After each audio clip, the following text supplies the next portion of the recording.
pleased to welcome some of you back who were here last year when we had our first Women's Equality Day, and I'm very, very happy to have you here again for our second annual Women's Equality Day. That's a big, thank you, Grace. That deserves a big round of applause.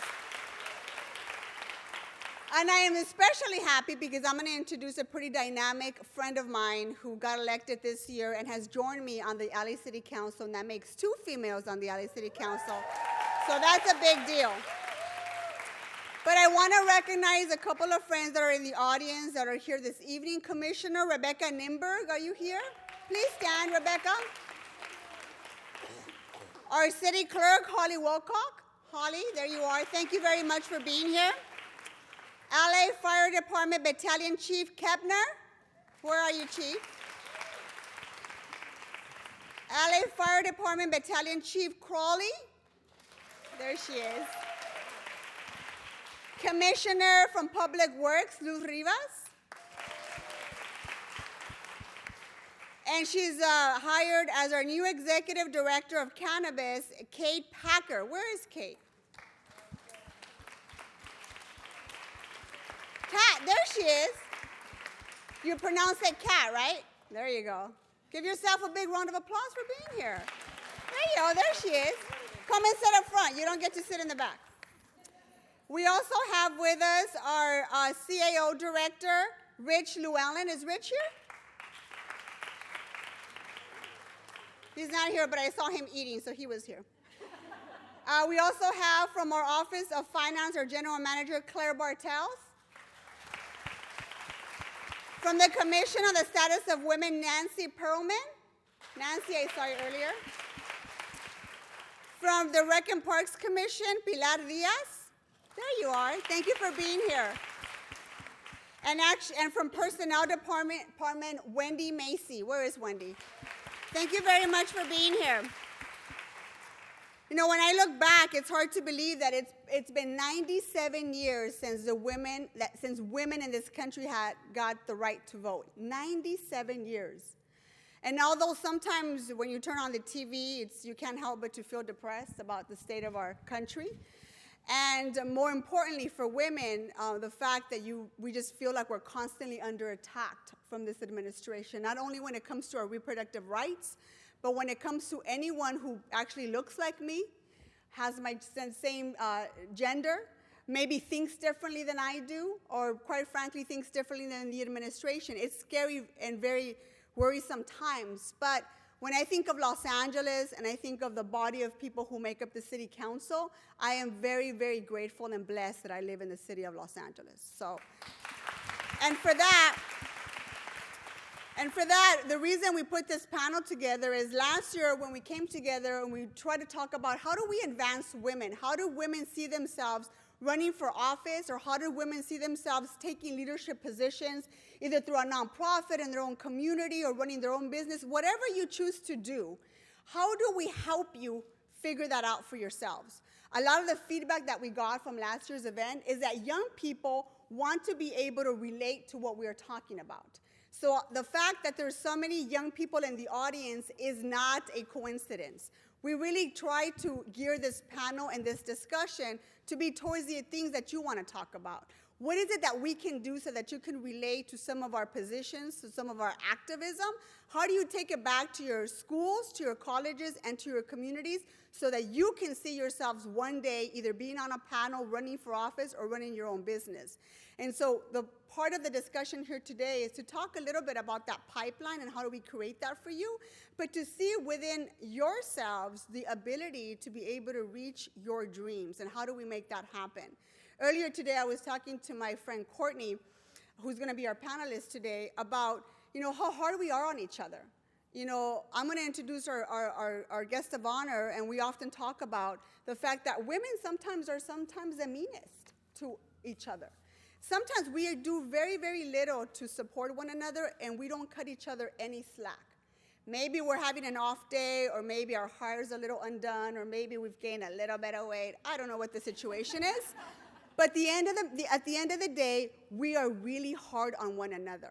And what I want us to take away from these conversations is how do we stop doing that? When you see that being a woman perpetrating that kind of hate on another woman at school, let's stop that.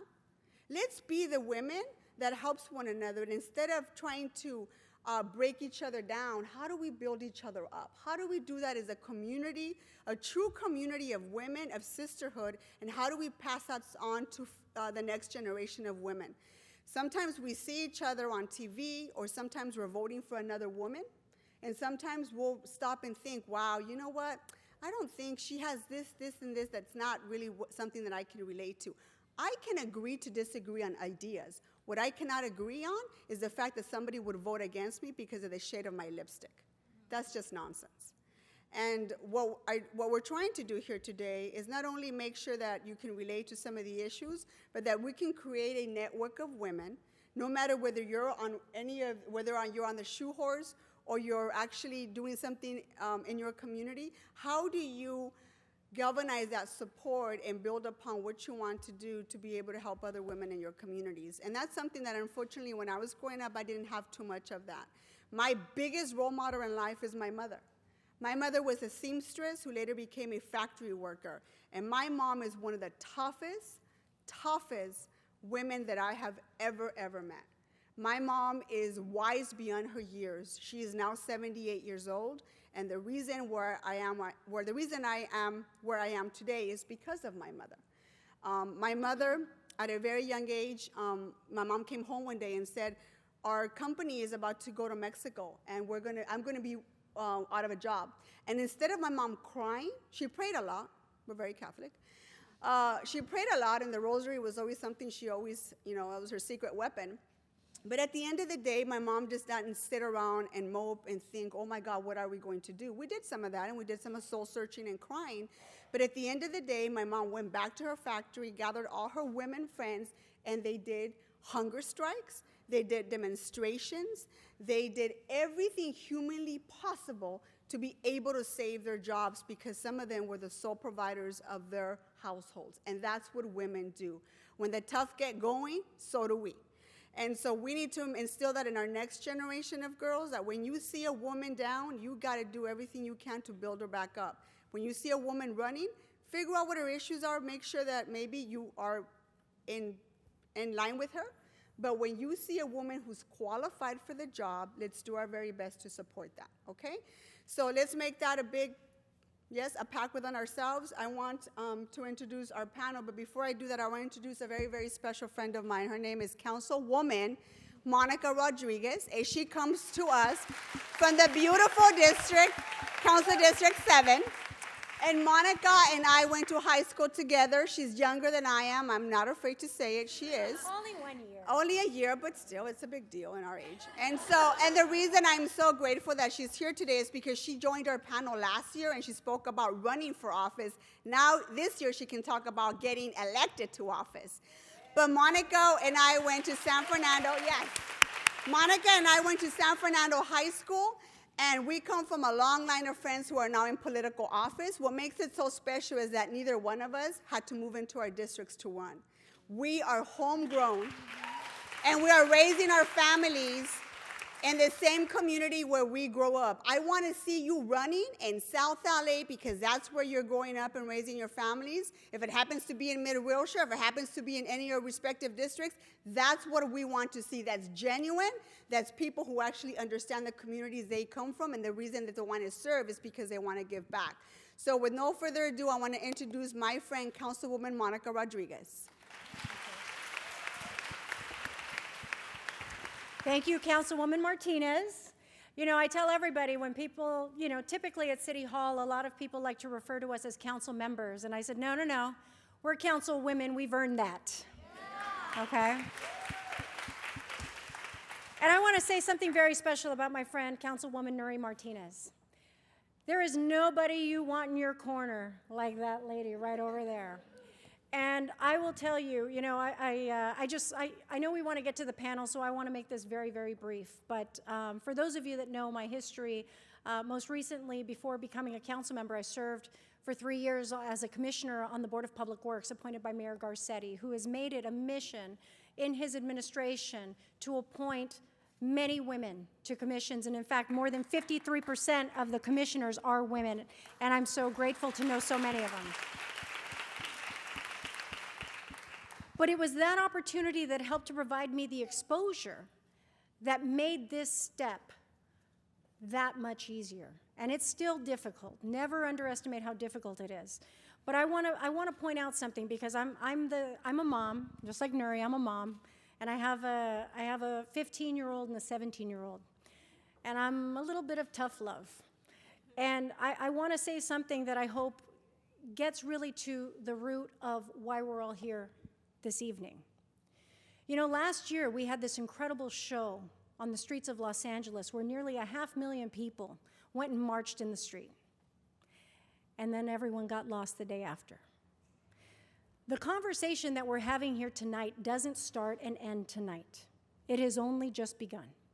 And the leadership that we are looking for resides in each and every one of us. It is not for someone else to do. It is not for someone else to carry the torch on. To all of the young ladies that are here this evening, you need to know that the future really does reside in you. And our responsibility for those of us that have been through the trenches of helping to trailblaze some of this space that will enable you to become the next generation of leadership. Our responsibility is to help impart some of the wisdom and some of the challenges and help open the doors that were otherwise left closed for many generations before us. But it doesn't come without work. There are no shortcuts to victory, and I said that each and every day during my campaign, because the reality is that no one walked more than I did. No one dialed for dollars more than I did. And that is the tenacity of what is required when you are choosing to run in these positions.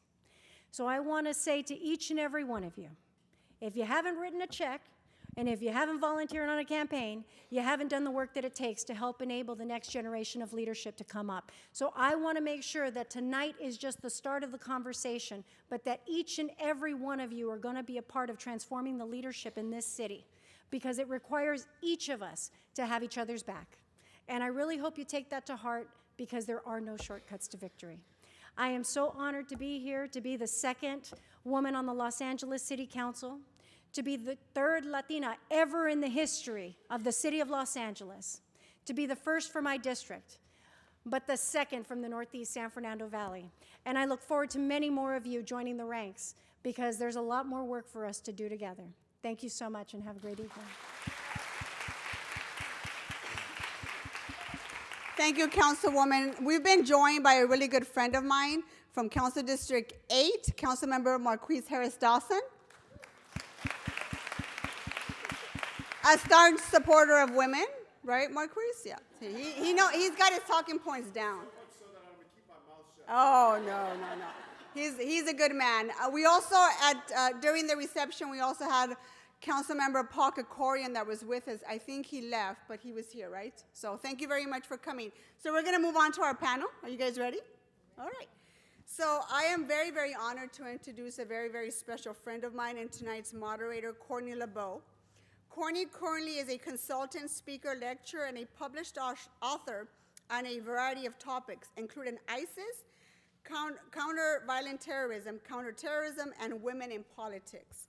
Currently, she is working as a senior advisor on behalf of the Department of Homeland Security, responsible for all counterterrorism and countering violent terrorism efforts here in Southern California. Courtney sits on many boards, and is a program committee chair for Emerge California, an organization dedicated to recruiting and training Democratic women to run for political office. Courtney has also worked with Hillary Clinton's presidential campaign, and she served as a volunteer woman constituency leader here in Southern California, and it's actually how I got to know Courtney. We have a lot of friends in common, but we got to know each other on the Hillary Clinton campaign last year. So with no further ado, I'd like to introduce moderator Courtney LeBeau. Thank you very much for being here. Thank you, everyone. Actually, I have my mic. Does this work? No? Is this working? No? No? Yes. You know what? Here, let's see. Again? Now? Yeah, okay. It wasn't on. There we go. There you go. Thank you, Councilwoman Nury Martinez, and thank you, newly elected Councilwoman Monica Rodriguez.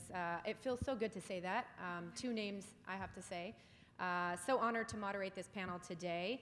And in light of these tough political times, I think that we're all facing now these days. It's more important now than ever to have our voices as women of all ages be heard and a part of the process. Research shows that when women have a seat at the table, whatever leadership table that is, that policies are more equitable and fair. And so this is what this is about, is building up that pipeline and hearing stories from amazing women that are working on these sorts of issues to build that pipeline up. We're so grateful to have with us today a panel of accomplished and diversified stories so that we can all learn from these women as they've navigated the waters of LA's sort of political landscape. So I'm going to open it up briefly by introducing our panelists and then ask them each to share just a couple of minutes about their story and their backgrounds. So to my right here, I'll just start and kind of go down the line if that's okay with you guys. Wendy Carrillo, who's a community advocate and candidate for Assembly District 51. And next we have Tamika Butler, who is the executive director of the Los Angeles Neighborhood Land Trust. And then we have Chelsea Byers, who's the chair for the campaign to end the statute of limitations on rape and sexual assault. So very diversified but important parts of the political process here in LA. So why don't I start with you, Wendy, if you can just give us a couple minutes and kind of tell us your story, and then we'll get into some of the nitty-gritty as we each go down. Sure. Thank you, and good evening to everyone. And I want to just give a shout out to the young women in the room from I just had the name from Immaculate Heart and James Monroe High School who are here with us tonight. So thank you for being here, and thank you again for the invitation. So I've been a journalist for the past 12 years. I had a radio show here in Los Angeles for 10 years called Knowledge is Power on Power 106. We talked about really important issues in politics and advocacy, and then played a little hip hop in between. And as of 2 years ago, I was at a social news startup that I helped co-found called Reportedly, and we covered human rights violations around the world and political issues and social justice issues in the US. And we shut our doors in August of last year, and I decided to take on and travel the country with my dog and go to these different little towns across the US that otherwise I would not normally go to and fly into. And I got a chance to talk to a lot of people that at the time were considering voting for Trump. It's like, okay. And I went from LA to New Orleans, and from New Orleans to Standing Rock. And I was at Standing Rock for close to 2 months. And I saw some egregious human rights violations that I had been covering around the world, and experienced it there myself, was tear gassed and hit by a flash grenade, and saw elders and women and young people be thrown to the ground by a militarized police state. And I thought, this is not the country that I love. And what can I do to serve, and what can I do to change it? And at that moment, my congressman at the time, Javier Becerra, announced that he was stepping down to become the next Attorney General for the state of California, and I saw it as a sign. And I decided then and there that I would run for office, and I ran for Congress. Never ran before, had no intention of running, but I felt compelled. And when people say there are moments in your life that change you, that was a moment for me where I decided that I wasn't going to wait for somebody to tap me on the shoulder and tell me that it was my turn. And we had seen the rhetoric across the country about immigrants and undocumented people and women and refugees, and having been all those things and being all those things, I decided that I needed to do something about it. And so I decided to run. I am an immigrant from El Salvador. My family escaped the civil war in that country. I lost my biological father in that war. Came to the US, grew up in East LA, and started from scratch, started from nothing. And between the ages of 5 and 13, I was undocumented. I didn't know, but luckily had a pathway to residency and citizenship, and became the first member in my family to be able to vote. And went to local public schools. I'm the oldest of 5 daughters. I graduated from Roosevelt High School and went to ELAC Community College, then went to Cal State LA, magically found a way to graduate and pay for college, and a few years later, went to USC for grad school. And I thought about what it means to pave the way. And for my sisters, being a first-generation American, it was no longer a question about if we go to college, but when. and where. And that's made all the difference in our family, because to me, education is a ticket out of poverty. I dropped out of high school when I was in 10th grade, and luckily had a good teacher and a principal that cared enough about me to say, you should find a way to graduate. And I did. I went to night school, made up the classes, graduated on time. But if there hadn't been somebody that cared for me, I would have been another girl from East LA that dropped out. And I think that these stories of perseverance and resistance are important to be told, because we need to see ourselves in the leaders that we elect. And we need to make sure that we're electing people that understand the lived experiences of the community in which they grew up in, where they live, and where they call home. So now, I did not win the congressional election, came really close, but did not win, and thought long and hard about what it would be to continue in a path of public service, and decided that I would run for the open seat, for the state assembly seat.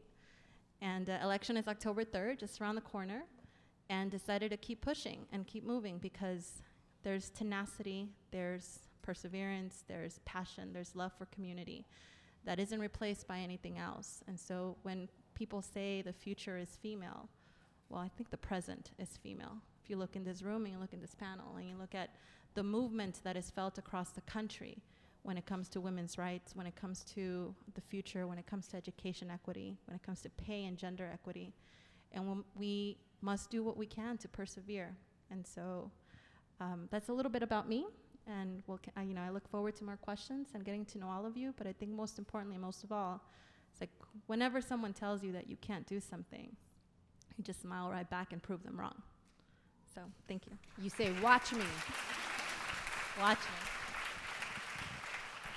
Thank you, Wendy. Tamika, do you want to kind of give a few minutes about your story and background? Sure. So thanks, Councilwoman, for inviting me to be on the panel. If you haven't gotten to know our wonderful Councilwoman, she is a fierce advocate, and I agree. You definitely want her in your corner, and you'll find yourself just watching her in awe and wondering why all the other men in the room can't be as dope as she is. And Amen to that. That happens often. And look as fly while doing it. So my name is Tamika. I'm not from Los Angeles. I'm originally from Nebraska. How many people have been to Nebraska? Very few people. Yeah, you shouldn't go. There's not much there. Most people don't even know where it is on the map. It's in the middle. And I think most people are often surprised, and they're like, wait, Nebraska, like where people farm and there's corn, there's black people there? And there are black people there. I am related to most of them, but they're there. So my parents grew up in Omaha, Nebraska, which actually for a city of its size is one of the most dangerous places for black folks to live. There are a lot of, the same issues that impact black people in South Central Los Angeles impact black people in Omaha, Nebraska. My mom's family is originally from segregated South Carolina and moved to Omaha because her father was in the military. My dad, on the other hand, born and raised there, has 14 brothers and sisters. Everybody grew up in the projects in Omaha. My dad did a lot of things he doesn't like to talk about to make money to support his family.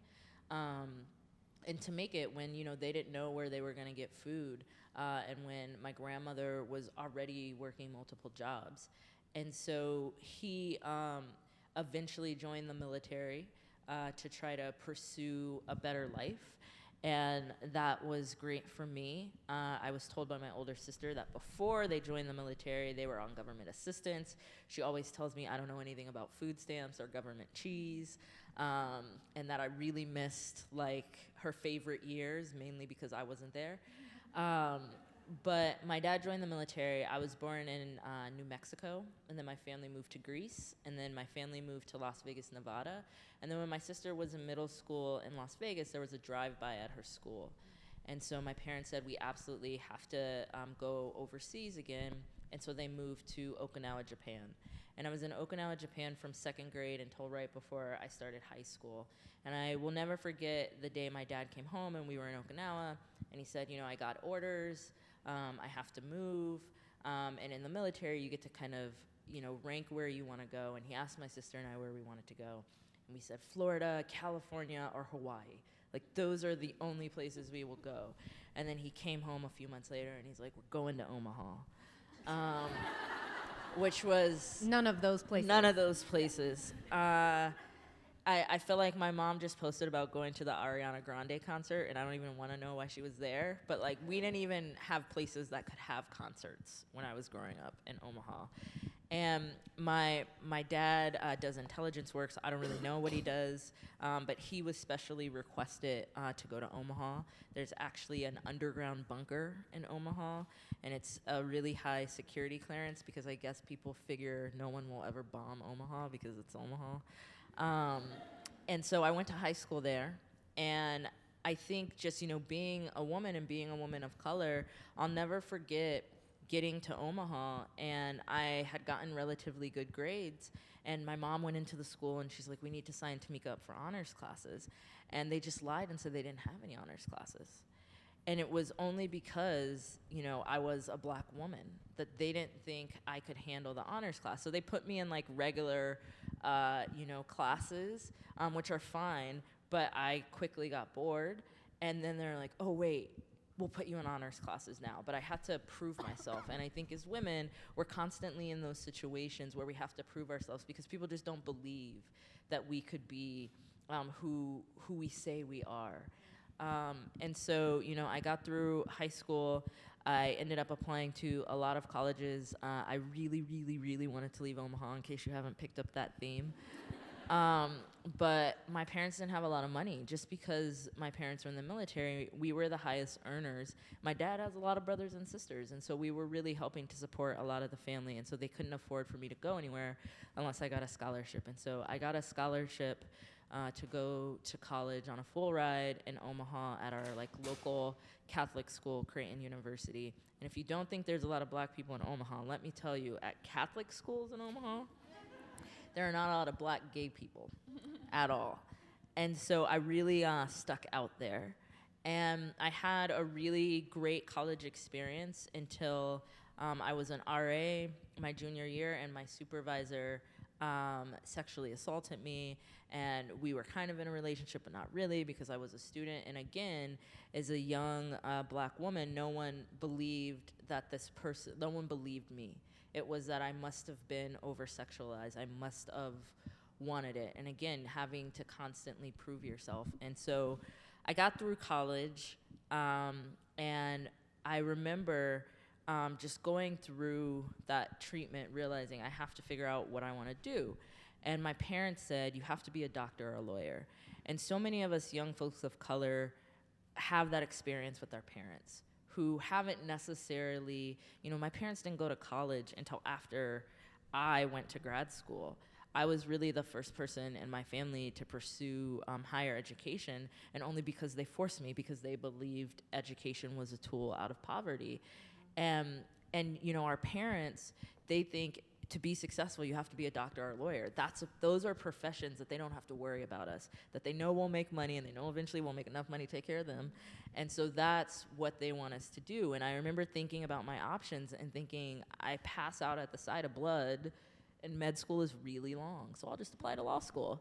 And so I did apply to law school, and I was lucky enough to get into a few really good law schools, like Harvard and Stanford. And I decided to go to Stanford because when you're a Nebraska kid who experiences winter and you come out to California for the first time, you're like, oh shit. There's just sun all the time. Of course I'm coming here. Why would I go to Boston? And so I remember going to law school thinking, I'm so black, I'm so gay, I'm so not Midwestern, and then getting to California and being like, I am super Midwestern. Why are there so many people, and why aren't they as friendly as we are in the Midwest? And so it was a really big cultural adjustment, but I made it through law school. After law school, I had a fellowship doing legal aid work at an employment law place focusing on the African American community in the Bay, and women specifically, and women domestic violence survivors. So I practiced law for a few years, hated it.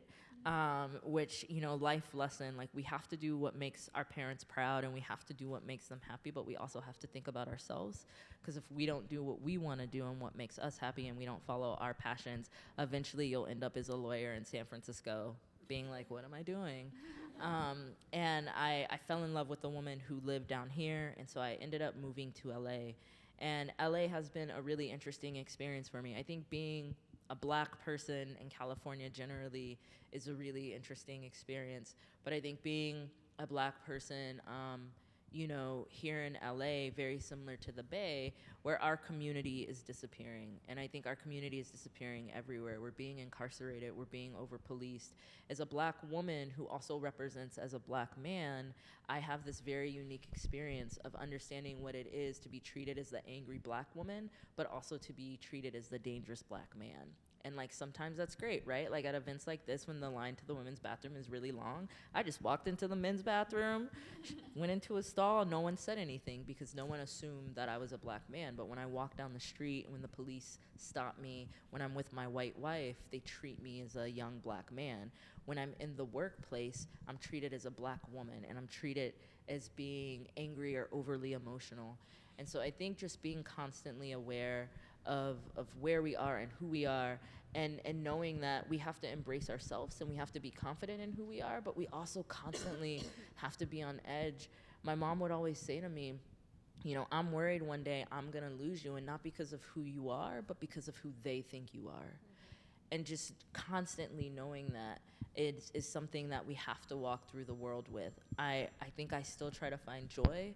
I still like to joke around. I'm still a fairly happy person. I'm the executive director of a nonprofit now. I left law behind. I left that to my wife. I work at a nonprofit that takes open lots in low-income communities and builds parks, because who doesn't like parks? And I really, really enjoy what I do. I think there are a lot of ways to be engaged. I think there are a lot of ways to make change, and it's just finding what you're passionate about.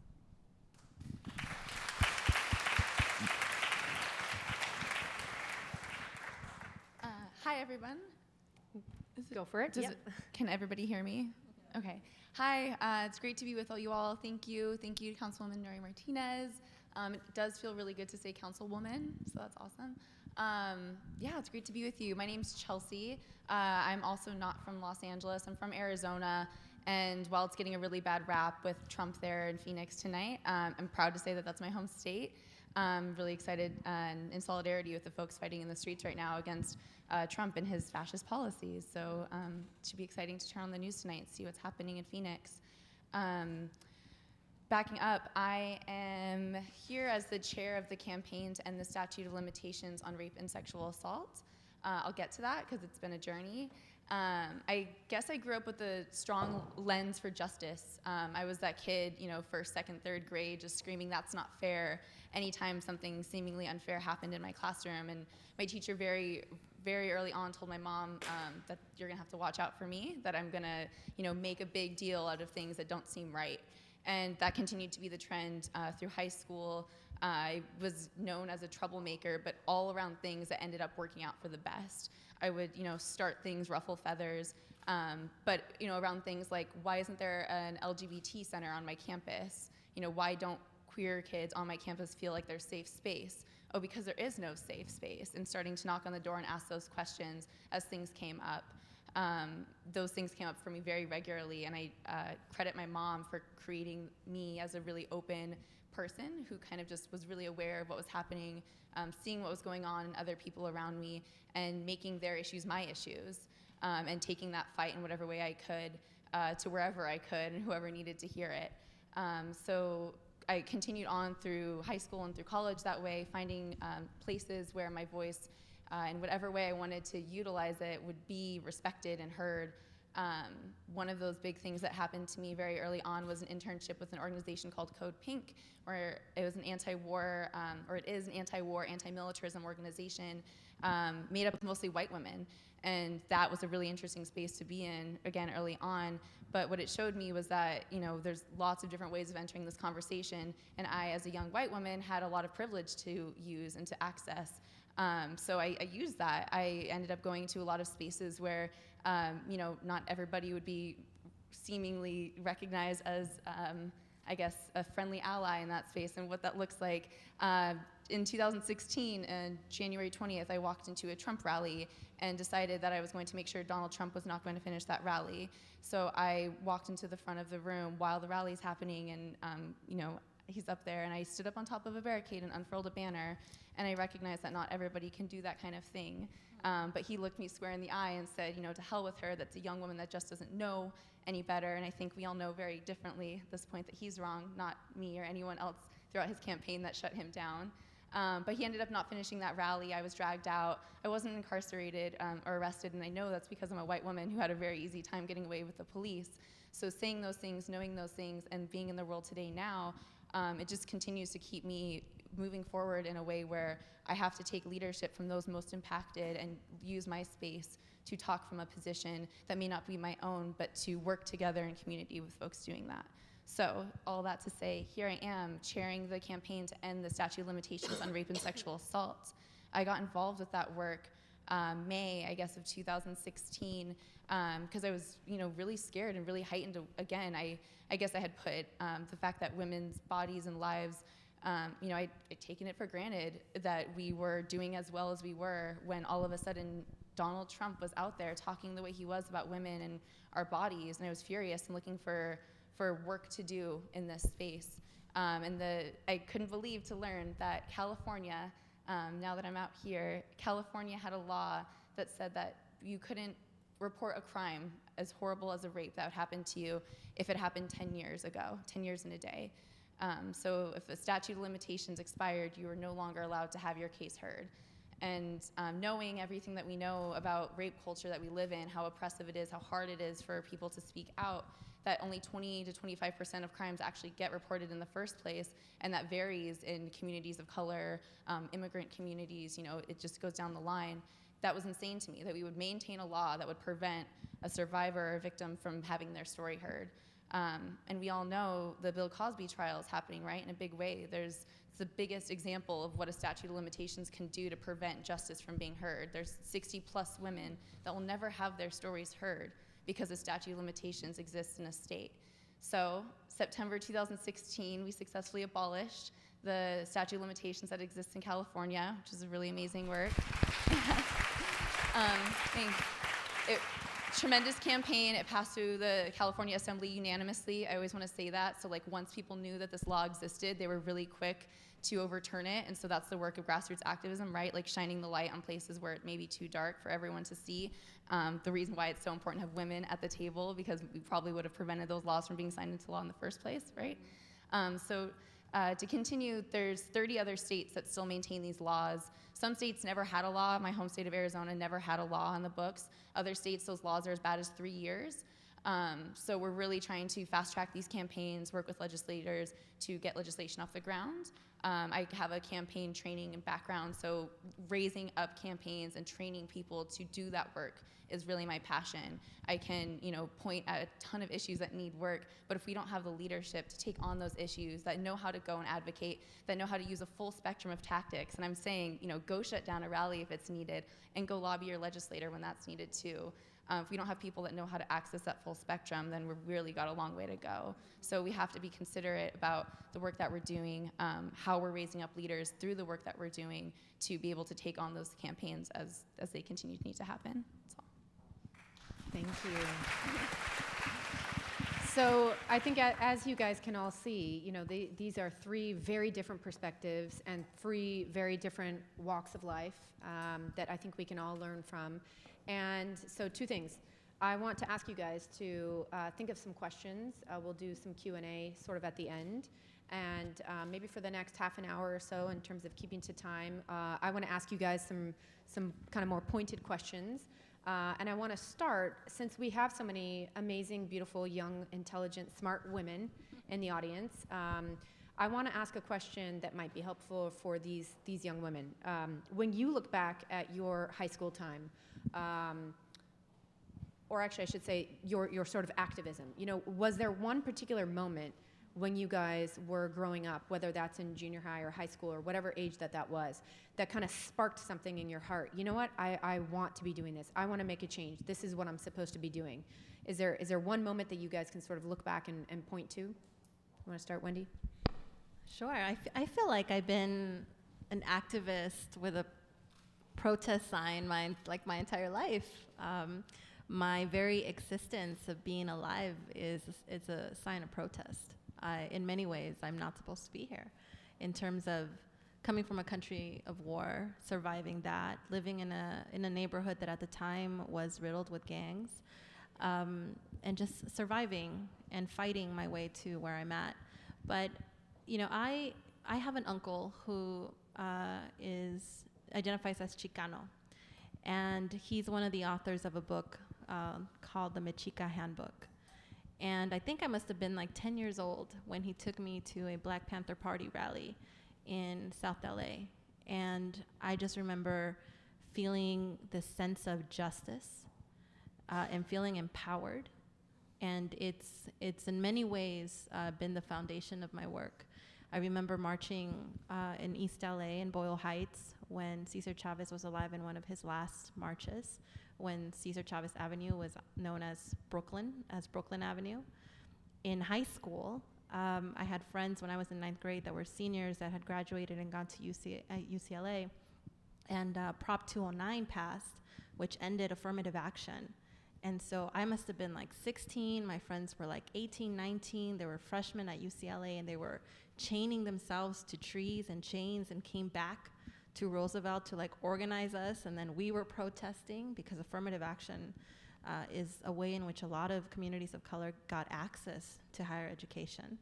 I walked out, I organized a rally against Prop 187, which was incredibly negatively impacted the immigrant community, much like my family, and got expelled from school for a couple of days for doing that. And these are moments I think in my young adult life that shaped me in many ways. When I was in Cal State LA, I remember doing a protest and a rally in Sacramento against Governor Schwarzenegger for the continued increase in tuition.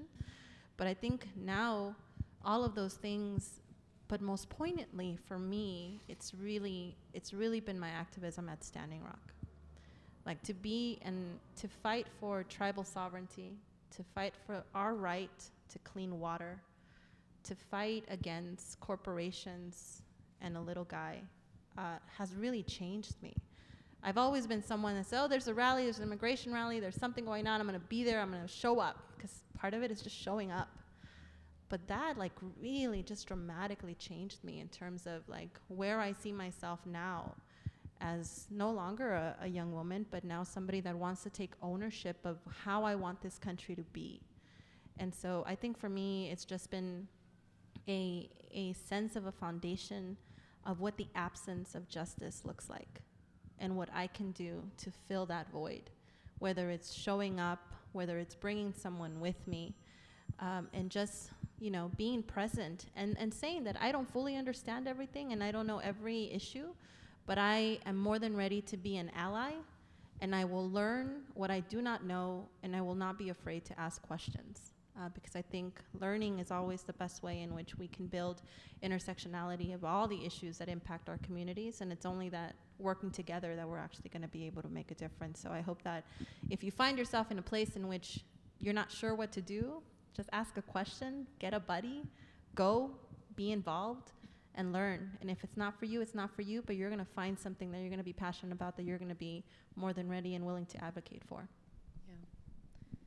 Tamika, do you want to spend just a few minutes talking about maybe that one moment? Sure. I think, similarly, I grew up in a household with really strong Black women. My mom, my sister, my grandmother.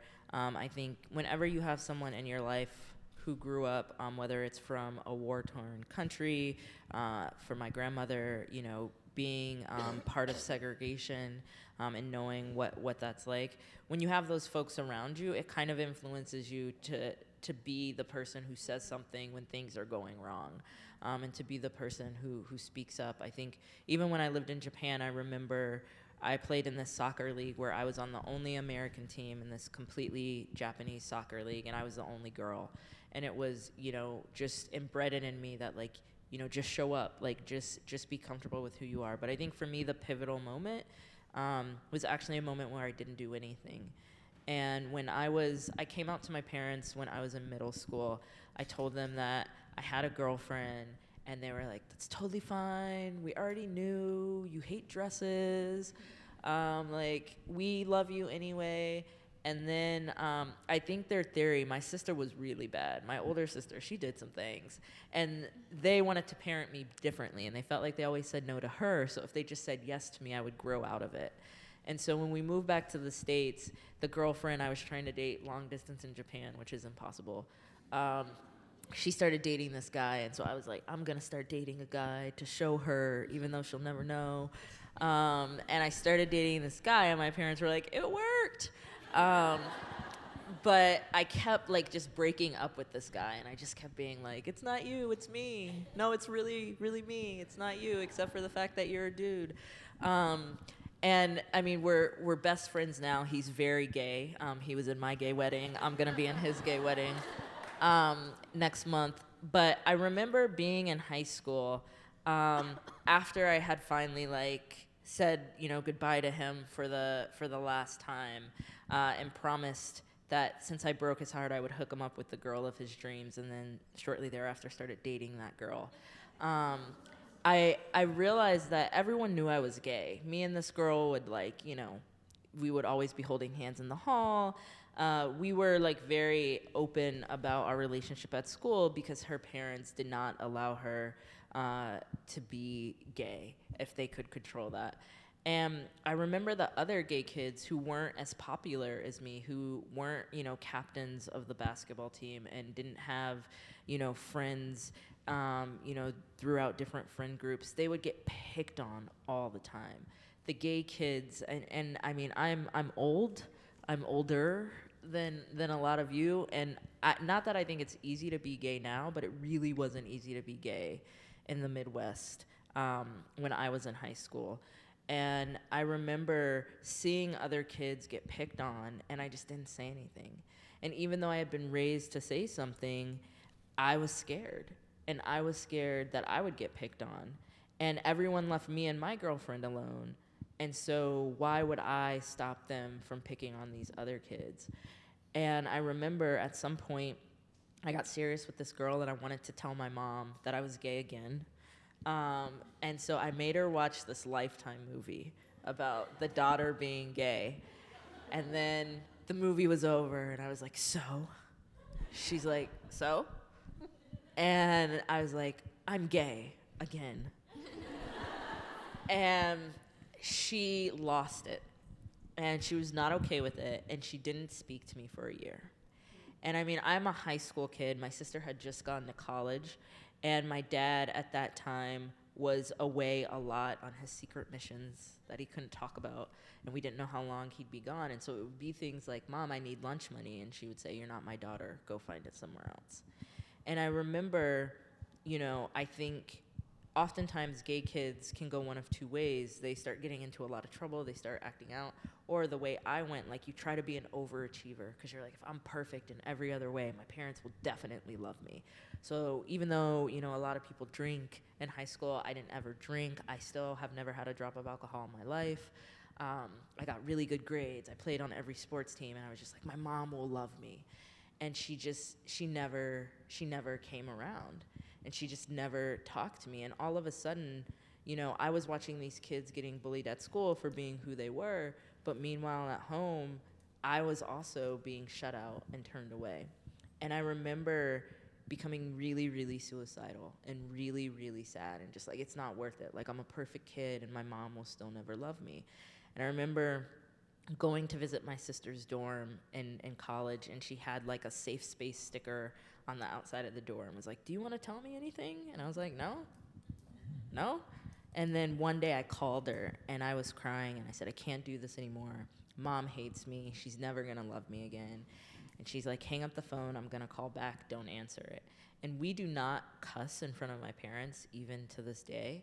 And I remember picking up the phone, and she was cussing my mom out. She was like, if you don't turn it around, I'm going to come pick her up, and I'm going to move her into my dorm, and we'll never talk to you again. This is ridiculous. And the next day, my mom came into my room and said, I'm sorry. I just didn't know how to respond. You're a woman, and you're black, and life is already going to be so hard for you. I just didn't want it to be harder, and I didn't want to believe this about you because I thought life would be even harder. And after that day, I realized that if my sister wouldn't have spoken up for me, I could have died. And my mom would have missed me, but she never said anything because she needed somebody else to speak up. And I think that's the pivotal moment for me where I realized I can't just watch the other kids get picked on because I'm okay. I think I also realize, and I'll end with this, that sometimes it doesn't feel safe to do something or to stand up. I think sometimes it's really easy for us who have been through a lot to say, just show up, just be there. But sometimes just being who you are and being your authentic, true self, that is a radical act. And sometimes it doesn't mean you can be at the rally or be in the streets, but if you can be honest with yourself about who you are, sometimes that's the most activisty thing you can do.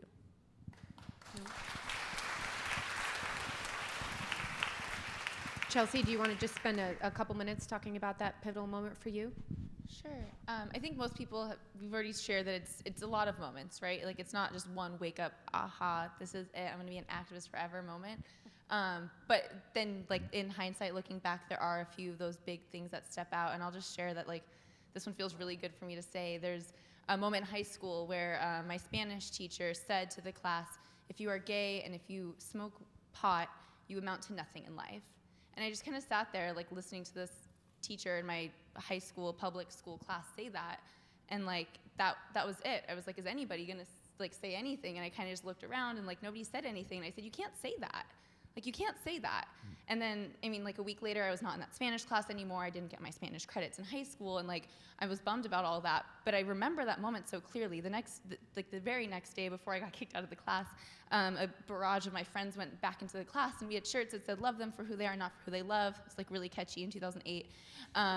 So we like had those shirts, we did that, and I ended up getting kicked out of the class a few days later, and like my school didn't do anything. The teacher may still be there, I don't know. But it was just a moment, and it was a rallying moment. I said in my intro that, you know, getting services, LGBT safe space on campus was a big thing for me. So that put me into action. It was just that moment of kind of looking around and being like, nobody else is going to say something. I have to say something.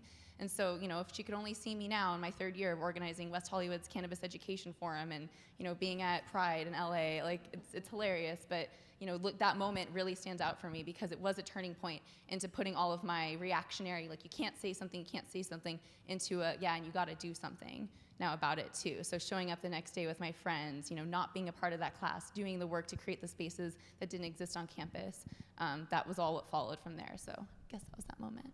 Yeah. And hopefully these moments, you know, as we might be a little bit older, but looking back, kind of shed some light for you guys. So I want to ask you guys actually a quick question. So how many of you young, beautiful women want to either run for office or be involved in politics in some sort of way? Yeah? Lots? Okay.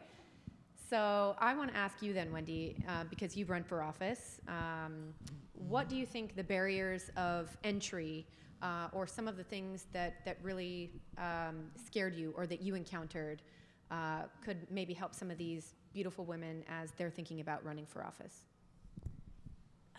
Well, there's a long list. Yes, there is a very long list. The top 100 things. The biggest challenge, I think, when you decide to run for office is that you never know who's going to be with you. And that could be for anything, but a goal that you set for yourself. But when I ran and running for office now, there's a saying in politics that you really learn who your friends are when you choose to run for office. I learned that in 10th grade when I ran for 10th grade president and won. And I'm learning that now. And it's sometimes the people that you think are going to be there who are not there, and that's disappointing, and you get over it. You cry and you get over it. And then sometimes something amazing will happen, and you will be surprised that it's a random stranger who believes in your message, who believes in you, who is inspired by your story, who can relate to you, that will show up. And you're just like, wow, this is how things happen. This is how people come together. This is literally democracy in action. And that's been a big learning lesson for me, because it's hard. It's hard to run for office. It's hard to raise money. It's incredibly expensive. You literally have to download all of your Facebook friends, and hopefully you have all of their phone numbers, and you start dialing and calling them and begging them for money.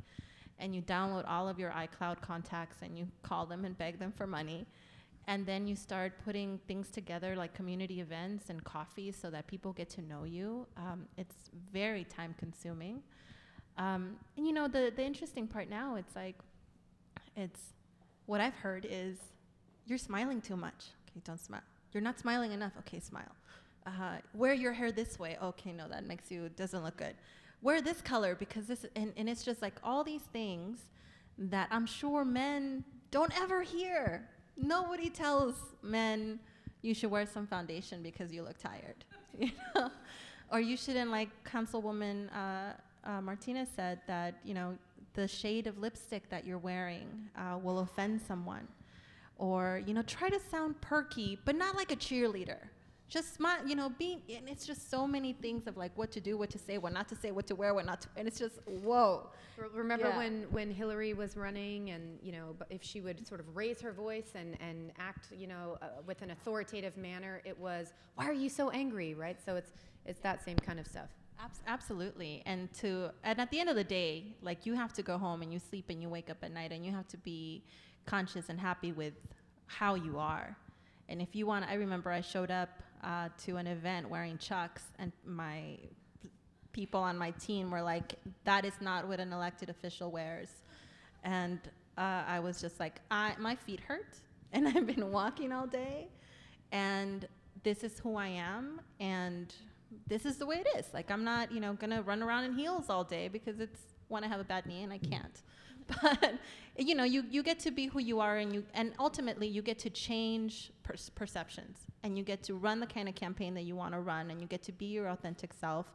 And if people like you, great, and if they don't like you, then you move on, because there will be other people that do, and you can't hold on to whatever it is that you think that it looks like.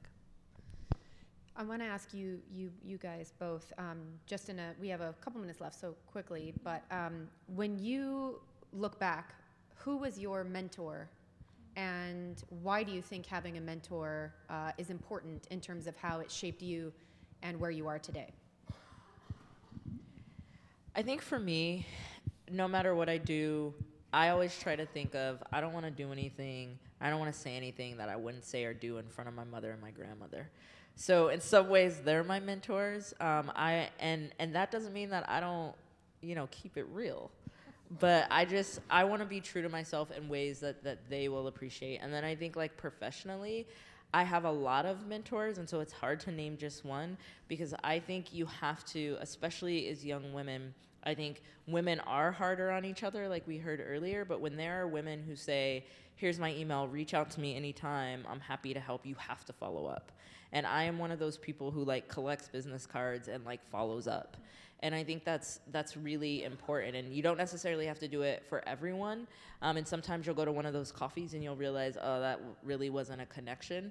But I think it is a little bit like dating. Like, find people who are doing things you want to do and who you identify with, and follow up. Because I think there are a lot of us out there who are very generous with our time, because we realize we wouldn't get to where we are unless somebody did that with us.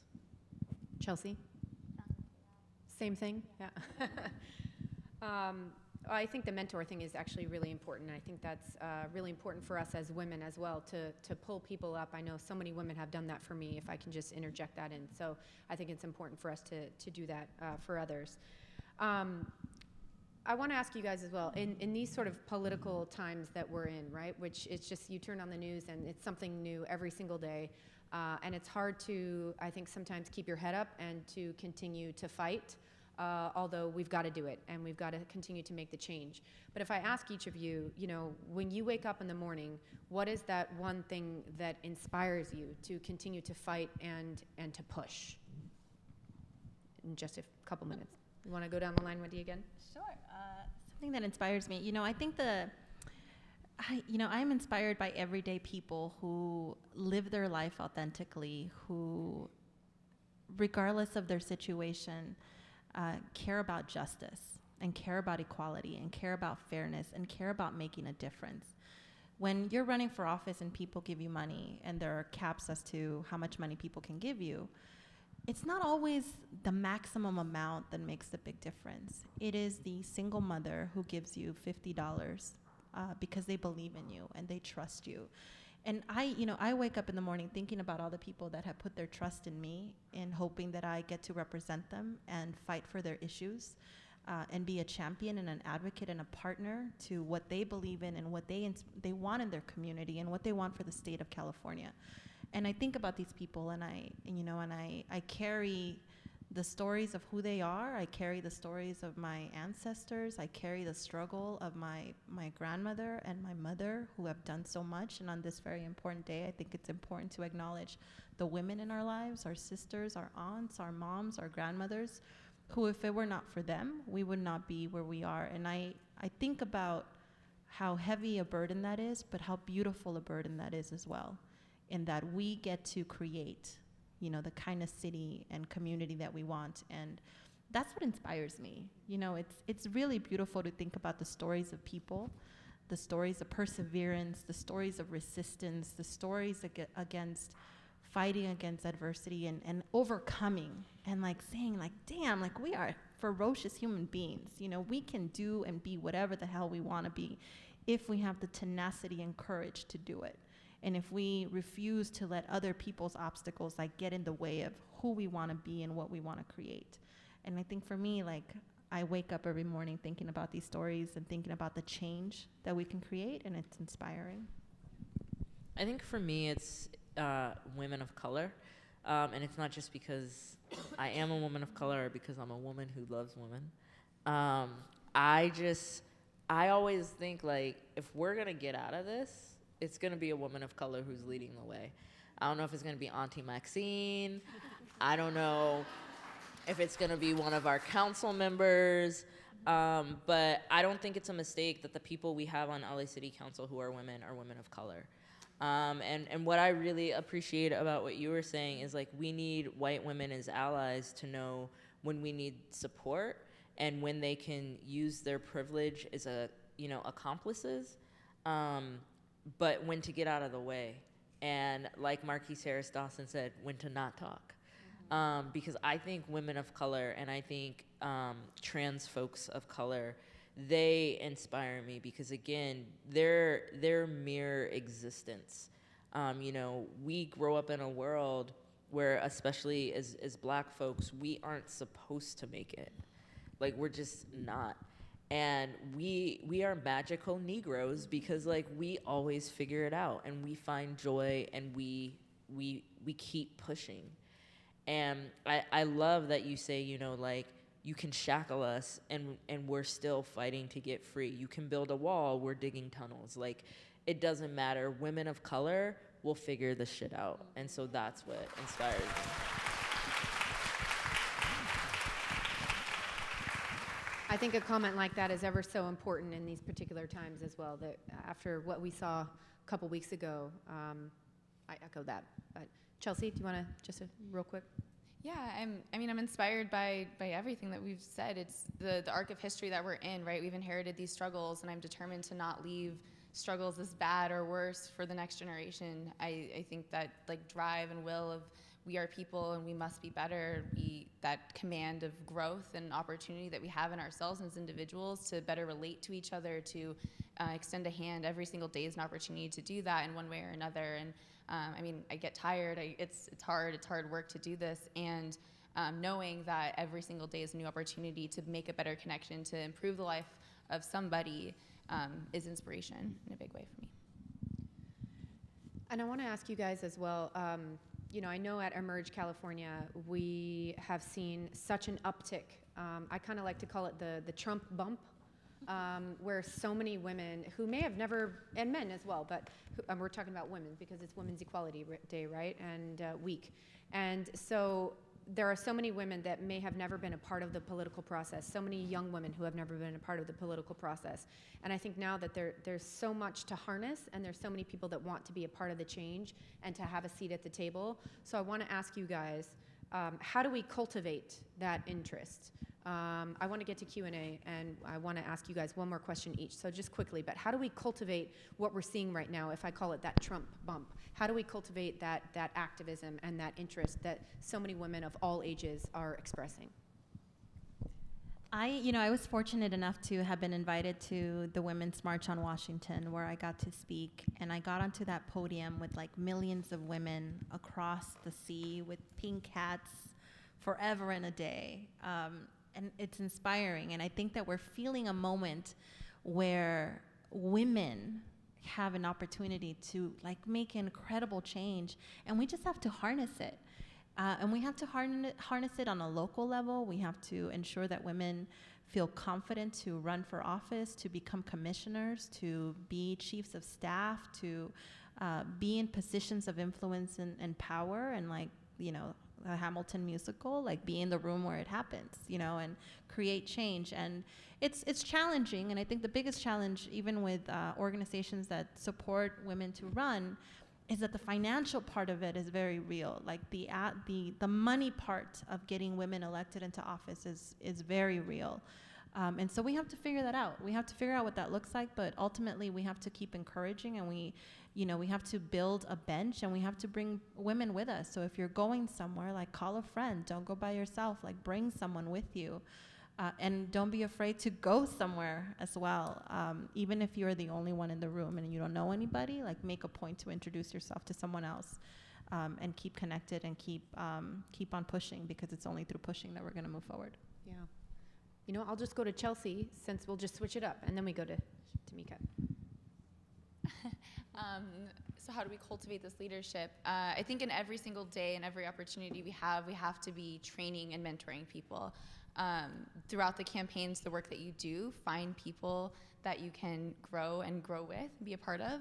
But I think the biggest thing is, if we asked every single person in this room, you probably know like what you need to get to your next step. And so it's a lot, I see a lot in organizations and training programs and stuff that are built to tell people what they need, instead of recognizing that, especially young women and millennials in our generation, we're redefining what that looks like. We're redefining the landscape in like massive, massive ways. And so sometimes it's gonna be finding those programs that are willing to like work with you where you're at and meet you where you're at. You probably already are an influencer in a lot of ways, whether it's in a small group of 10 of your friends, or in a classroom, people look to you for leadership, or maybe you're in a club, in an organization. So finding the ways where there are issues and bringing a social justice lens to that work is like a really good place to start. And then I think the gap between where you are and the leadership that you're taking in exactly where you are, and raising your hand to say you're running for office doesn't seem so far away.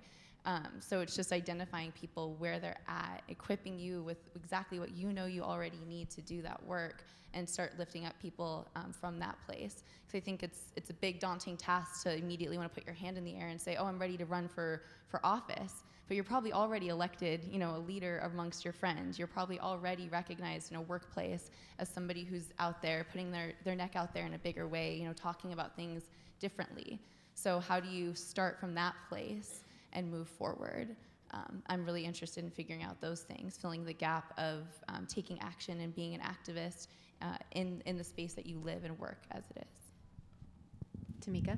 Yeah, and I think super quickly, I agree with all of that. I think also we have to understand that our struggle, whoever we individually are and however we individually represent, is intrinsically tied to other folks' struggles. So the struggle as Black folks is tied to the struggle that Native people feel, is tied to the struggle that unaccompanied minors feel. Like, there's this interconnectedness. And I think too often people in power, and people in power, historically white men, they have a lot to lose. Right? Like that's why the country is changing. It's not just because Donald Trump is president. It's because when people have been used to so long for having power and privilege, the second they feel like they might lose it, they're willing to fight for it. And the way we overcome that is by supporting one another. So we have 2 councilwomen who went to the same high school, who grew up in the same community, and I guarantee you there are people who tried to pit them against each other and say, if she's successful, you can't be successful. And I think sometimes we buy into that.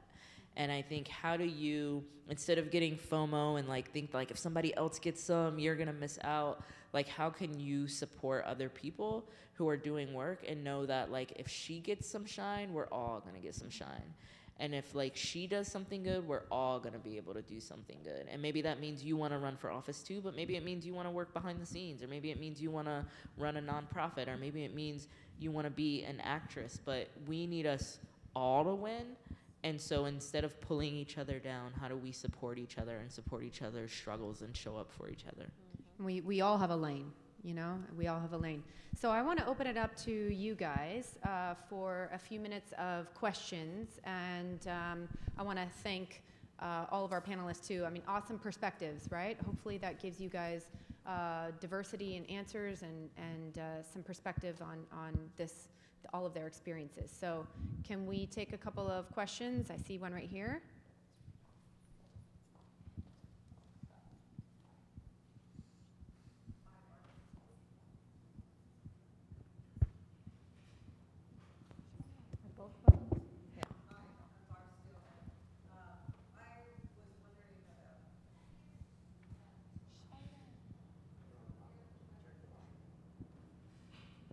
Do you want to just ask loudly? You're kind of close up to the front, so we can probably hear you. So I was wondering, I've gotten very politically active, and you know, you had to overcome fear about how you're involved. So, especially for me, I mean, you know, I had a lot of barriers, including my job here at the city is kind of like not really the best place for me to be going after political office, believe it or not. But I'm wondering for you, because for me, it took me a while to identify the organizations that would be good support for me and that I needed to connect with to, you know, advance my interest and to make a difference. So maybe you could share, and I think even for the benefit of the women here, the younger women, you know, what organizations would you recommend that they get involved in? And also I would say, just from my own experience, sometimes the first 1 or 2 don't really connect for you, and you have to try some others. So maybe you could mention that. And I also wanted to say, Tamika, come Monday night to the Stonewall Democratic Club. I have a couple thoughts on that too, but does anybody want to take that one? Yeah, I think that there's a lot that you're going to find in a lot of different spaces. If you want to come talk to me, I'd love to like ask you what your interests are, and maybe I do know some organizations, and I'm sure a lot of people up here would be willing to do the same. But you know, chew up the meat and spit out the bones. Like, take what's good and grow, and take those opportunities as they come, and be hungry for that. Like, you're gonna get a lot, and I think if you're constantly, like, of course, look for what's right, ask yourself, and you know, deeply question what's gonna be good for you and serve you well in your growth and your objectives down the road. But there's a lot of amazing organizations that you can take, you know, a little bit of something from, I'm sure. There was an organization that I joined when I was in graduate school called HOPE. It's Hispanas Organized for Political Equality. That, yay, you got some HOPE sisters. That really helped me understand local, state, and national politics. Some people shy away from identity politics, but I'm all for it. I think that we need to own who we are as people, and if you identify with a certain group, then search out a group that does that kind of work. Within the HOPE network, there is a youth leadership component that you can tap into as well. There's also another organization called the Chicano Latino Youth Leadership Project, which does incredible work, and they've been doing that work for many decades. So I think it's just finding, you know, whether it's something that you identify as your identity or whether it's something that you care about. It's finding those pockets of people and trying different things to see what fits, because it may not be the first thing. But for me, HOPE has been with me since 2008, and it's an organization that I constantly go back to. And I think I agree with both of these. I'm really of the school that you have to do things you're interested in. I don't know that there's any particular organization. I mean, I never would have thought I'd be in a sorority in college. And I was like, in a sorority, I was president of my sorority. And it was a historically black sorority. And I think it was finding people who weren't like necessarily my people, like we agreed on everything, but I could be myself around and we could challenge each other and we could grow together. And so look for those organizations where it's a little bit outside of your comfort zone, but you can be challenged and you can grow. And I think the reality is when you find those organizations and you're really succeeding, people will notice. And those opportunities will lead to other opportunities. Yeah, you make a good point on that, I think, as well. If you stay within your comfort zone, you're not stretching, right? You're not growing, and your perspective doesn't shift. And I think that that's so important, especially in these times right now, you know? I see a hand right there. Yes, about halfway back in the pink shirt. Hi, everyone. I know Chelsea very well. My name is Jessica Fugate. I work for Councilmember Paul Krikorian. Just quickly, I'm not a California native. I moved here from Baltimore 2 years ago, knew nothing, knew no one. My advice to you is exactly pick something you like. I volunteer for NCJW, a National Council for Jewish Women. I'm Jewish, but you don't have to be Jewish. They have a 6th class. It's like, it used to be 80, I think they raised it. They teach you advocacy tools, like how to run for office, how to get on a commission, how to pick how to promote yourself on social media. I'd advise you maybe to check that out. It's like $15 a class. It's on Fairfax in Hollywood. That's how I got in, and now I work for a council member, so I would start with there, maybe. I think, yeah, we're all probably available if there are people that really do want to get involved, and I think our councilwoman will probably make a call to action when I pass it back over to her, because there's some things in the works. But I'm sure we're all willing to kind of talk to you guys and sift through what your interests are, because there's so many organizations, and now is the time to kind of harness that and take advantage. So, yes, you have a question. Hi, my name's Christine. So, as a first-generation college student navigating through my community at UCLA, there's already so many points in my life I'm facing where higher education, that institution isn't made for a person like me, like low income, women of color. And there's so many battles and so many things wrong with those issues. How do you know which ones to pick and which ones to walk away from?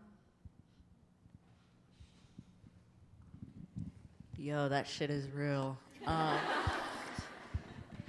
Sorry. I feel like you all probably cuss more than me, so. I think that's really hard. I think women of color face that struggle a ton. I think all women face it, and I think women of color in particular, where it's like you get overwhelmed and you get exhausted, right? And I used to be an employment attorney, and when you would speak to a dude and you'd be like, why do you think you're being treated this way at work? They would be like, because that person just doesn't like me. And when you would speak to women, like, why do you think you're being treated this way at work? It's like, because they don't think I'm competent, because they think I dress too, like the list just goes on, right? And then we start questioning ourselves. Like, we're in meetings where we make a point and everybody is silent, and then a dude makes a point and everybody's like, that's a great idea, Jim. And you're like, I literally just said that. Who is Jim? Like, I just said that. And so, like, it's just like so much, and you feel like, is this the moment I take Jim out? Like, is this the moment we just have this conversation in front of everybody, or do I let this one go? And everything feels like that, and I think that's especially true in higher education, and part of the reason is for folks who are first generation, we're not just there for us. We're there because there's so many people depending on us. There's so many people who find hope in our success. And so we worry, like, if I'm not focused on school and I'm focused on this, am I not only going to let myself down, but am I going to let them down? And am I going to let these folks down who work so hard for me?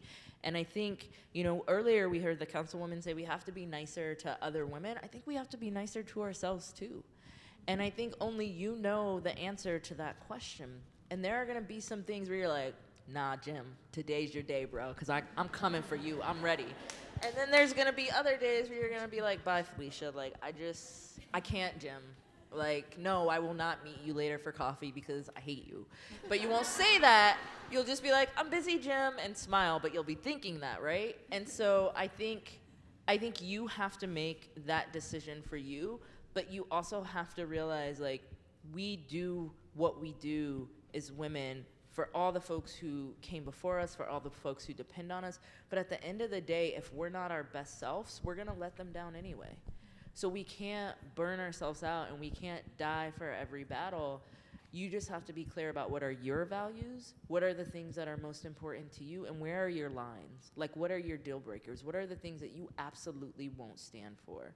And then I think for dudes and for white women and for allies, when you see us having that look on our face, do you speak up and do you make sure that we don't have to take on every battle? And so be kind to yourself and realize that you can't persist and resist without self-care. And sometimes everybody's like, I'm going to the rally, and you're like, I gotta get a massage. Like, I have to, right? Because you can't keep the fight going if you're not even there. Yeah, that's such an important point, the self-care, and that was something I wanted to touch on at some point. But I think that's important as we are all fighting. We're all fighting, right, in these political times, and I think that that's an important point to remember as we all continue our fight in our own individual sorts of ways. Another question here? Hi, my name is Carla. So thank you all so much for all the advice and for sharing your story. It's very inspirational. I think it's very important to highlight all the success and everything that you guys do, but I also think it's comforting to know that people like yourselves who are doing it big now made mistakes, and I like to hear those kinds of mistakes because it gives me hope when I mess up. So if you guys can maybe talk about one mistake that you thought was a huge deal when it happened, but that turned out to be a very like life-changing experience, or that led you maybe to something that was better than you originally intended, and how you look at that now and say, okay, it was a huge mistake at the time, but it turned out for the better. Who wants to admit their mistakes? It's a great question, though. It's really important. We all have them. There's so many also.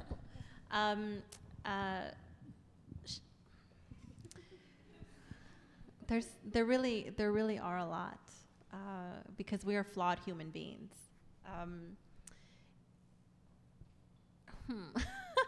I would say that my biggest mistake and potential regret is that I dropped out of high school, and that, looking back, could have been incredibly derailing to me as a human being, as a person. And because of that, I didn't get to go to the college that I wanted to go to, or have, the life in high school that I would have liked to have. But nonetheless, and it changed me. And I wish that it could have been different, but it wasn't. It is what it is. And I took those opportunities to learn and grow. And now it's a moment of incredible pride. But at the time, my mother wasn't talking to me. I couldn't hang out with my sisters. Like, I was like a pariah in my home because I made a lot of mistakes. I got into like the wrong crowd and, was doing all the things that you say you don't do. And, and at the time, it felt wrong and bad, but luckily, I had good people around me that looked after me, and I was able to graduate on time, and I think for me that's made all the difference. But there's been a lot of mistakes since then, and I have learned to forgive myself for them, which I think goes into the question of self-care and how important that is, that you are an imperfect human being, and it is your imperfections that make you grow, and it is every time that you get kicked down and get kicked while you're down, every time you get up, you're that much stronger for it, even though you may not believe it at the time. And you may cry yourself to sleep for days on days on days until you figure it out, and ultimately learn to forgive yourself and grow and move on. I think we always have that feeling as women, too, that we have to be perfect, and we don't have to be perfect. And I think that there's beauty in those mistakes, and there's beauty in those imperfections. And when you translate that actually into running for office and putting yourself out there where you're critiqued and looked upon, and all of your decisions are picked apart, that's part of your story. Those mistakes are part of your story and what makes you relatable and human. So whatever those are, we all have them, own them, make it part of your story. And I think that that's what helps us be relatable and, just like everybody else. You guys have any? If you're running for office, though, make sure you like really take care of your social media, because that is very real. Like, you think that, you know, popping bottles in Vegas is fun? Well, wait until you're Don't like, put that on Instagram. Yeah. You guys have anything to add or no? I mean, I don't know if you can see my dimples from there, but look at these dimples. I'm flawless. I have no mistakes. I think one of my biggest mistakes was, and I talked a little bit about this before, but trying to follow other people's dreams for me rather than following my dreams for myself. And I think not investing the time in figuring out what those dreams were. I think sometimes we feel a lot of pressure to make, as I said before, other people happy and other people proud. And I think it doesn't mean that bad things necessarily happen. Like, it's really great to make my parents proud, and it's really great to say I have a Stanford Law degree, and I'm extremely privileged, and I know it's opened a lot of doors. But I think trying to make everybody else happy instead of focusing on what I want has proved problematic in the past. And then I also think sometimes when we when we are trying to do things for other people and it really breaks us down, we take it out on the people who are closest to us. And I think if you ask my wife, I probably make a lot of mistakes with her, because I think sometimes we take for granted that our ride or dies are always gonna be there. And so when the outside world is getting us down, rather than taking the moment we need for ourselves and really appreciating those around us who support us, we take it out on them. Chelsea, do you want to add anything? Yeah, I think I've made a mistake, and I'm coming to grips with this mistake that I've made in the last decade of doing this work, and that was separating myself from the goal of making the world a better place, right, or making a big change in the world. And to speak to that a little bit more, and I think you've done that really well, but how do we own our wholeness, our whole selves in the work that we do? How do we say that, yes, I care about you and I'm invested in you as a person because I need you to be invested in me as a person, and to feel that reciprocity going around? And for me, that was a big part of saying, oh, I'm fighting other people's battles. And like, I'm good, and not taking care of myself. So I'll show up really in a big way for other people, all the time, no matter what. Before they even ask, I'll do that. But I'm really hesitant to ask people to do that for me. And recognizing that this work is all of our work. It's work to make everyone better. I'm not good. I'm not my best self if you are not your best self. And I hope the same, goes for you. Seeing myself in the work was really important for me because it meant that I was going to also start taking care of myself better. Taking care of myself, taking care of my partner, and who's here. I'm really excited to see him here tonight. So yeah, give it up for people and partners and holding it down in a big way. We do take those people for granted in our lives, and we shouldn't, but it's part of that. So how do I be my best self? How do I show my whole self in the work that I'm doing so that I can be my best self for the work, if that makes sense? So I'd say the big mistake was like keeping myself out of that and in the rearview mirror when I'm not making that mistake anymore. Question? Does this one work? Yeah. Hi, my name is Senya, and I have a question. I loved how, Tamika, you were talking about how, like, white women need to find their place in, like, the grander fight. And as an activist, I find that very difficult. I'm not white. Like, not getting mad at, like, white people. No offense to all the white people. Love you. Like, for taking our voice, because I identify as, like, a queer woman of color. And it's just so incredibly frustrating when I'm at, like, meetings and like, these people are, like, kind of taking my voice. So I was, like, even the Women's March, which was as wonderful and grand as everyone thinks it is. At the same time, it was incredibly problematic because you're identifying women and correlating that to, like, the pink pussy hats, and you're like, women have vaginas, and completely disregarding all trans women. And I'm going on a rant. But anyway, but I was wondering, like, how you find, I'm just giving you, like, advice that I could get to not, like, demonize all people that aren't like me, because obviously, the grander thing, come together, equality, all people are awesome. But at the same time, like, how do you not get mad at the women that are taking my voice or the people that are taking my voice when it's really not your fight to fight, if that makes sense? Okay, thanks. That's the best question ever. So I think for me, I believe that most people are good, and that there is hope that most people are good. But one of the things she said is that, like, all people are awesome. All people are not awesome. And sometimes you have to tell people, like, yo, you are not awesome. And hopefully you just get to say you're not awesome right now. Like, you can get to a more awesome place. But sometimes you have to know when to just let it go. And I think for me, what's really tough is that, again, just speaking of the Black experience, right? Like, you came to our country, you chained us, you put us in boats, you brought us over here for free labor. The second, you wanted to abolish slavery, you created prisons so that we could still do free labor. And the second people say, like, yo, I want to get paid for my labor, all of a sudden Black people have a stereotype of being lazy. Like, really?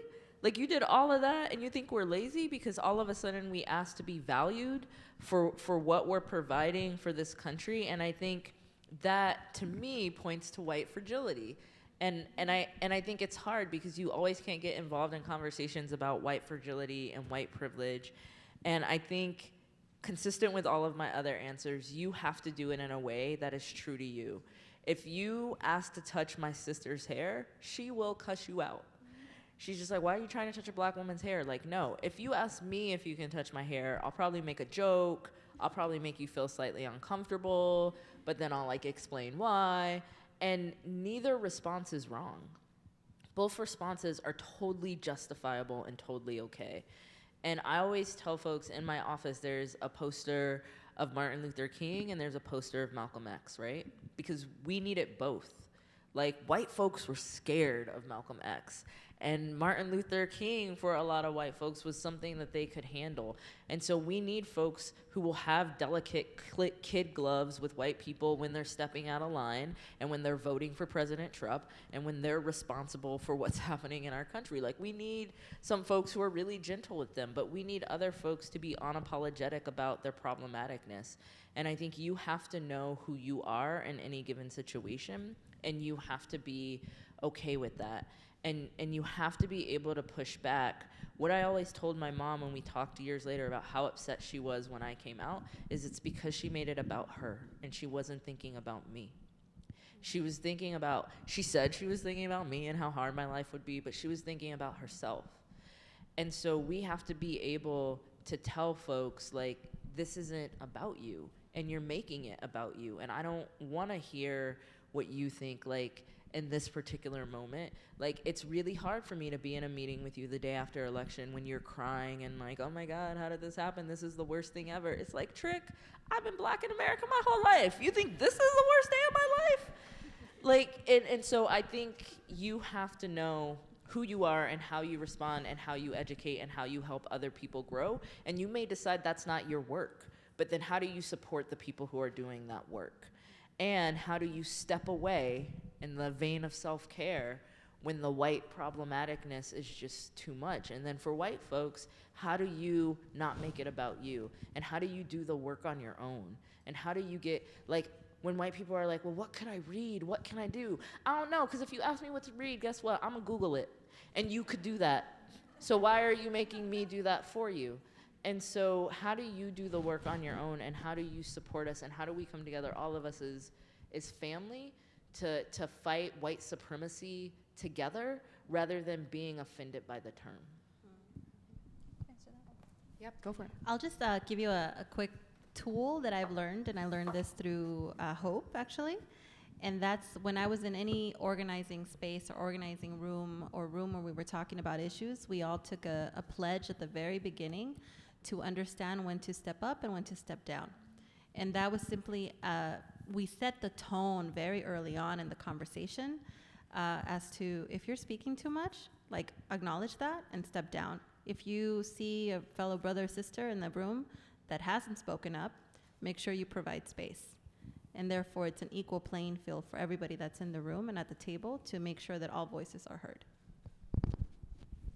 Well, can we thank all of our panelists for all of their experiences and insight and sharing. Thank you guys so much for an honest, transparent, and hopefully inspiring to all of us in our own individual ways conversation. And with that, I want to kick it back to Councilwoman Nury Martinez to close us out. Thank you very much, and thank you, Chelsea, Tamika, and Wendy, and Courtney. Can we give them another big round of applause? Thank you for sharing your stories and being so honest. There were two folks that came in right after I actually announced our VIPs. Betty Wilson, are you still here? The Commissioner on Disability. Are you still here? Well, she was here with us. And then our General Manager from the Planning Department, Vince Bertoni, was also here. So thank you both on behalf of all of our ladies for being here this evening.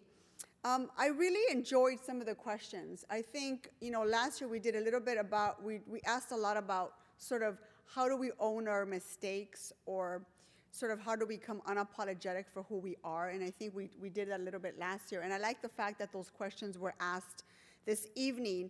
And I often talk about my own sort of mistakes and what make our weaknesses. And I think that sometimes when we're in these positions of authority or power, whatever you want to call them, sometimes we're not as authentic as we should be.